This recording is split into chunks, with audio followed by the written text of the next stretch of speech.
I just can't turn down painting an orc. And so, here we are. I'm painting the Warboss from the Warhammer 40k Armageddon box that just got released. And I thought it would be fitting to attempt a sort of John Blanche homage. But let's start from the beginning. How I sourced the orc.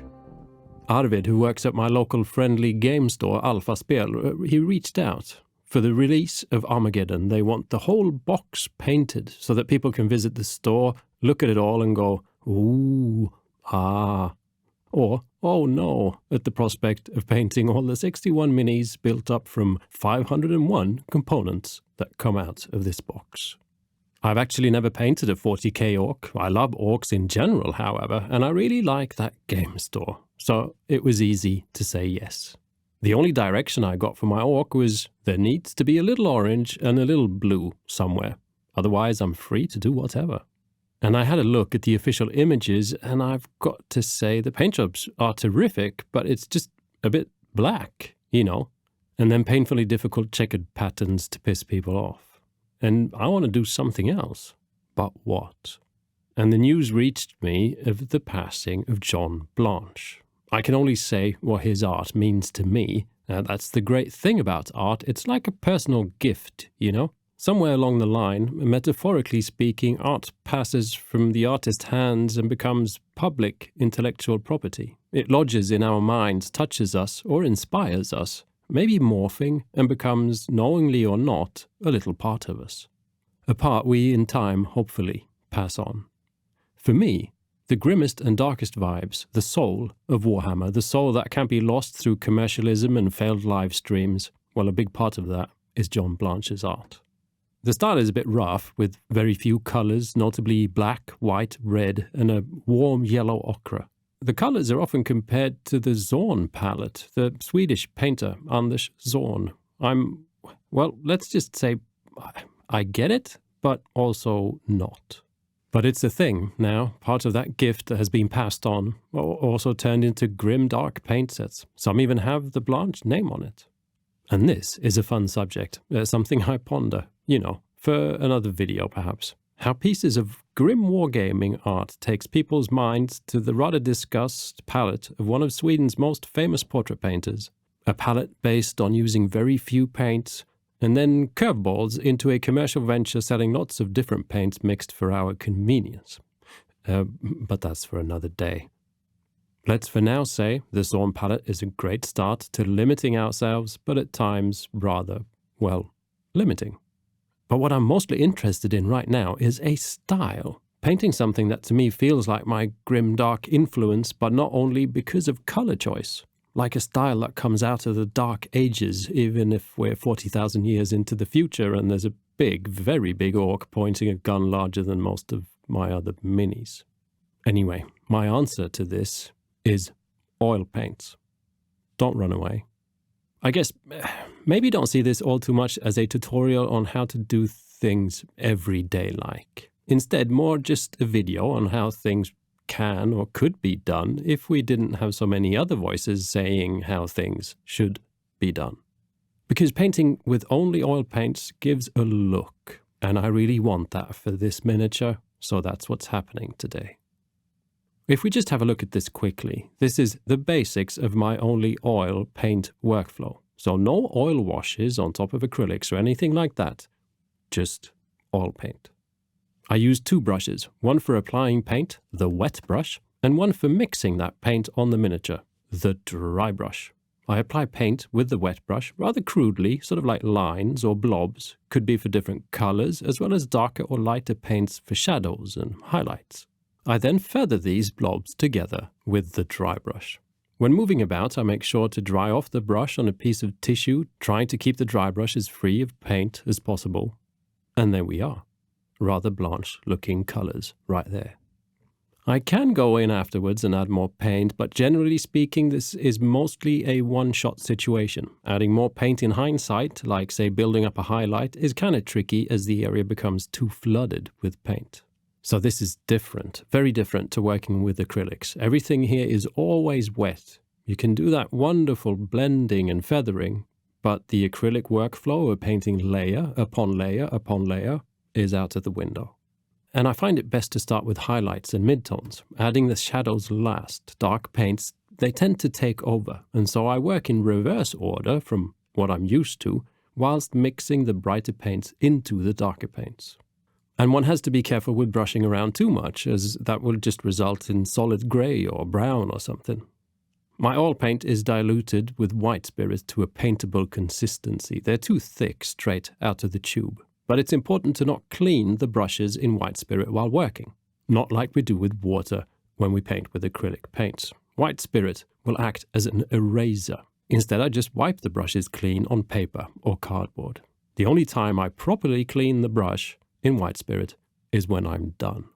The famous Zorn palette consists of only 4 paints. Artist paints that only contain 1 pigment per color. A yellow ochre, a red, originally vermilion, ivory black, and a white. And I find this too limiting and will also add a Prussian blue and some yellow to my palette.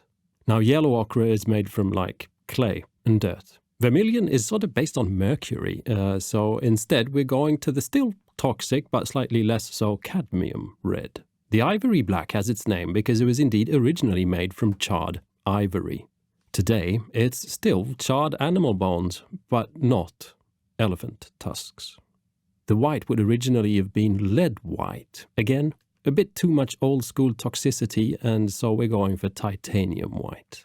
I mean, oil paints in themselves are not all toxic. Some are just, well, like clay and plant-based oil. But some pigments are toxic. However, these toxic heavy metal pigments can be found in art acrylic paints as well. Specific mini paints, however, stay away from toxic pigments as far as I know. But I've always wondered how often ivory black is used and how much the world's mini painting vegans would like to know about it. Ivory black, however, tints very pleasingly in this combination of paints and is rather vital for the Zorn palette. Anyway, I'm drifting away from the story. The point of using single pigment paints like these is because you mix them to make many shades and colors without losing intensity and richness. And it keeps you in charge instead of the paint brand. You can mix what you are after.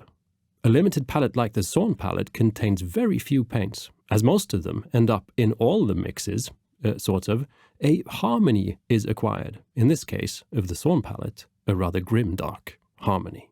From the black and the ochre with just a hint of blue, I get this muted greenish shade. The red makes a wonderful orange together with the ochre and goes greenish with the black. The yellow ochre is rather pale, I like it, but it's not that warm John Blanche ochre. With a tad of blue and ochre in the black and white, I can make this great violet. And yeah, it's all looking very Blanche-inspired, grim and dark, all harmoniously tied together by the repeated use of few of the paints in almost all mixes. Now, as I pretty much can get only 1 layer of paint on, I need a brighter base coat underneath to help with coverage. The oil paint won't cover black in 1 layer, so I zenithal prime using acrylic paints. They won't be affected by the oil paints on top. And by using a yellow ochre as the zenithal highlight, I'm hoping for a tint of that through all the colors. And by the way, this mini is huge. Just look at my 28mm Orc next to it. And the size plays a big part in why I chose oil paints. It's trickier painting with oil paints on small minis, but they really come alive on larger ones. Now I've got a day to paint this Orc. That's all the time available before it needs to go back to the store in time for the release of Armageddon. Normally I'd be stressed, but with oil paints, the way I use them, I don't know, I just think it's pretty fast compared to how I tend to paint with acrylics. Starting with the skin, less green, more brown, is a cool look, almost Caucasian in a way. I place out blobs of light brown on the raised muscles, green on the rest, and a dark reddish brown, and sometimes even black in the crevices.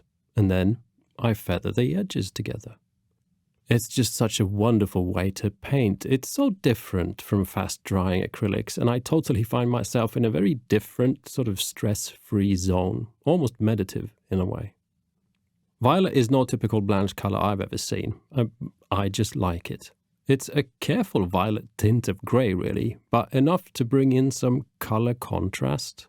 And that's something I find lacking in Zorn-based palettes, and I think it's needed on miniatures. One of the big challenges when working with oils is that, like all paints, the colors mute down when dry. But here, that takes time. A dry paint is often less saturated, less rich compared to when wet. We don't think upon this all too much with acrylics because they dry instantly. What we see is what we get. Oil paints take days to weeks to cure, and while they cure, they just slowly mute down, so you don't fully see what you get. Cadmium red is the best red in my book. It's so wonderfully rich and warm and mixes so well with other colors, like making this muted orange. And it covers so well.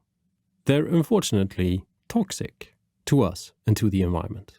I never use cadmium-based paints in an acrylic realm, but as my oil-based realm and workflow is so much more sort of contained and controlled, I indulge. If you are interested, then just make sure to read up on toxicity recommendations beforehand, not only with cadmium, but other devious heavy metals like cobalt. For me, the problem is, well, if you one day try a bit of cadmium-based red or yellow, it's kind of difficult to not want to do it again. However, if you don't want to go there, maybe have a look at the cadmium-free cadmium reds. My acrylic favorites are Liquitex Acrylic Gouache Cadmium-Free Cad Reds. The medium red is an absolute darling. Anyway, I keep deviating. Something this oil paint workflow is not good for is crisp and sharp brush strokes, like edge highlights or, well, a checkered pattern. I mean, I have to do one, right? It's a 40k orc. And I won't be able to do one with super sharp lines, but I will be able to do one that looks soft and painterly, like it's fading after long use on the battlefield. And that sums up most of this. I'm getting just the look I was after, a combination of that palette that, well, creates the harmony of a limited palette, and in this case is based around desaturation, of mixing in yellow ochre and black and white into pretty much everything. And then the blurry sort of oil painting-like gradients, a stark contrast to the sharp edge highlights and crisp contrasts of the box art. Now, a few highlights can be added. Once I've worked my way around Mr. Warboss, the first layers of oil paint, well, they've had time to sort of settle a little. So I can start working my way around again, just adding little blobs of bright paint on the highlights that I carefully brush into place. Some people that paint using only oil paints will let their minis sit for a while, like a day or two, and then go in with additional layers of oil paint. Or wait it to cure fully, could be weeks, then varnish with acrylic varnish, and then go in with acrylic paint for the more precise work on highlights and such. But I like the time limit aspect, all the things I could have done, minute details on the skin, scratches on the armor, all that kind of stuff, it just gets taken away. And I just work with what I can until I can't. And then I'm done. I'm really happy how this turned out. I'm not saying it looks like a John Blanche painting. That was never the point. It was meant to be what I feel like painting after I've looked at some of his work. And the cool thing is that that's different for all of us. Maybe even different from week to week. It just is what it is. Just like John Blanche's art. It just is what it is. And it speaks differently to different people. But for many, it's great inspiration that I hope will be forever published. If you want to see my orc tribute in real life, it's somewhere at Alpha Spel in Stockholm. And yes, there is orange, but no, there's not much blue. I did make a point of painting the little thing over one eye slightly blue, however. Can't say I didn't try. And if you're interested in using oil paint for miniature painting, apart from this video, I have a rather deep diving video covering most aspects, including things like oil washes and weathering, and only oil painting, and so on. That video is now linked above. Thank you for watching, and please like and subscribe if you've enjoyed this video. I know the topics can be, well, not what most others do, but I mean someone's got to do them.